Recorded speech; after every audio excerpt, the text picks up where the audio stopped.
கர்த்தருடைய நாம மகிமைப்படுவதாக. ஆண்டவரும் அருமை இரட்சகருமாகிய இயேசுவின் நாமத்திற்கு மகிமை உண்டாகட்டும். இந்த நாளிலே பரிசுத்த ஆவியானவர் நம்மோடு கூட பேசுவாராக. இயேசுவின் நாமத்தின் பிதாவே. நம்ம எடுத்து வாசிப்போம். யோபு 36 அதுல 28 வாசிப்போம். அதை மேகங்கள் பொய்ந்து மனுஷர் மேல் மிகுதியாய் பொழிகிறது. 27 சொல்லுது, அவர் நீர்த்துளிகளை அணுவை போல ஏற பண்ணுகிறார், அவைகள் மேகத்திலிருந்து மழையை சொரிகிறது. கர்த்தருக்கு ஸ்தோத்திரம். எவ்வளவு சர்வ வல்லமுள்ள தேவன். மழையை என்ன பண்ணாரு? பெய்ய பண்ணுகிற தேவனாகிய கர்த்தர். இந்த இடத்துல போட்டிருக்கு, அது மேகங்கள் மீது மனுஷர் மீது மிகுதியாய் பொழிகிறது. ஆண்டவர் நன்மையை பொழிகிற தேவன், ஜீவ தண்ணீரை கொடுக்கிற தேவனாகிய கர்த்தர். வறட்சியான நிலங்களை வயல்வெளியாக மாற்றுகிற தேவன்.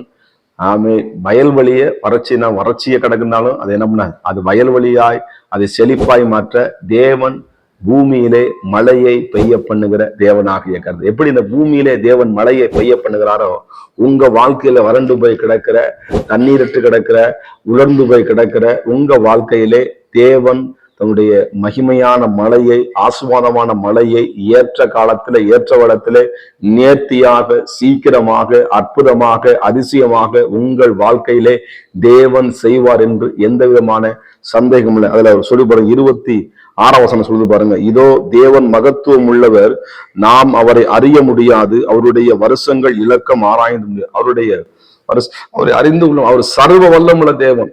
அவரை அவ்வளவு ஒரு மகத்துவமான தேவன். எப்படி சோத்திரம் சொல்லி பாருங்க, என்ன பண்றாரா, அவர் நீர்த்துளிகளை அணுவை போல ஏற பண்ணுகிறார். என்ன, இந்த பூமியில இருந்து தண்ணி என்ன பண்ணு மேலே ஏறுது, அங்கேயும் தண்ணி என்ன பண்ணுது பாருங்க. எவ்வளவு தேவனை கருத்த, எவ்வளவு நல்லவர் பாருங்க. மேலேயும் தண்ணி தான், கீழே தண்ணி வச்சுக்காரு. சோத்திரம். பூமியில தண்ணி இருக்கா இல்லையா? ஆமா, கண்ணது தோன்றான், போர் போடுறான், எங்கெங்கெல்லாம் போர் போடுறான், தண்ணி என்ன பண்ணுதுங்க, வந்துகிட்டு தான் இருக்குது. ஆண்டவர் தண்ணீரை பாய்ச்சுகிற தேவன். அதிகாலையில் அதற்கு என்ன பண்றாராம், நீர் பாய்ச்சுகிற தேவன். உங்கள் தேவனாகிய கர்த்தர் உங்களுக்கு அவர் நீர் பாய்ச்சுவார். நீங்கள் அவரை தேடும் பொழுது அவரை நீங்கள் கண்டடைவீர்கள். எனக்கு அருமையான தேவனுடைய பிள்ளைகளே, ஆண்டவருடைய சமூகத்துல சோத்திரம், நீங்க கேட்கும் பொழுது அவர் என்ன இல்லை என்று சொல்லுகிற தேவன் அல்ல. அவர் உன்னை விட்டு விலகுவதும் இல்லை, அவர் உன்னை கைவிடுகிற தேவன் அல்ல. சமாரிய ஸ்திரீ தண்ணீருக்காக அவர் வரும்பொழுது கிணற்றை பார்க்கிறான். அந்த கிணறு ஆழமா இருக்கு, தண்ணீருக்கு கிழக்கு எப்படி தான் இயேசு திசை நிற்கிறான்.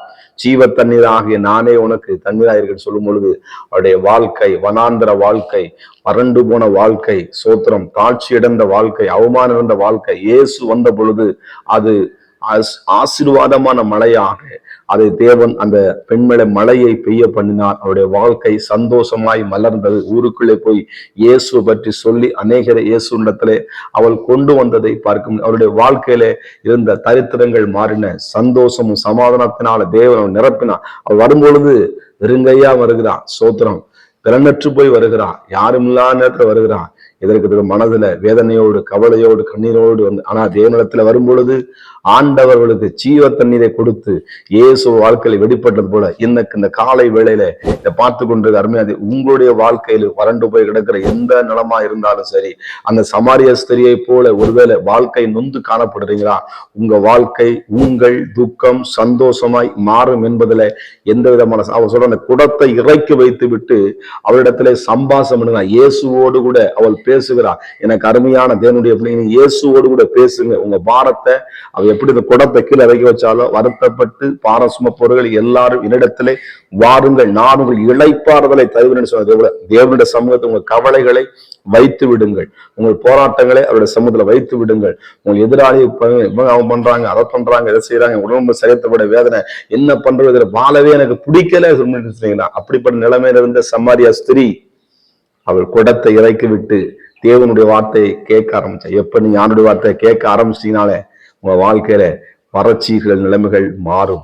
ஆமை, சந்தோஷம் நிச்சயமாக குடும்பத்தில் உதிக்கும் என்பதுல எந்த விதமான சந்தேகமே இல்லை. கர்த்தருக்கு மகிமை உள்ள. சமாரிய ஸ்திரியை வாழ வைத்த தேவன், மழையை பெய்ய பண்ணின தேவன், நீர்த்துளியை கொடுத்த தேவனாகிய கர்த்தர் உங்களுடைய வாழ்க்கையிலையும் கர்த்தர் உங்கள் வயல்வெளிகளே, உங்கள் வாழ்க்கையை ஆண்டவர் நிச்சயமாய் துளிர்க்க பண்ணுவார் என்பதுல எந்த விதமான சந்தேகம். அவர் சர்வ வல்லமையுள்ள தேவன் என்பதை நீங்க மறந்துடாதீங்க. அவரால வாழ்க்கையில அற்புதங்களை செய்ய முடியும் என்று நீங்கள் விசுவாசியுங்கள்.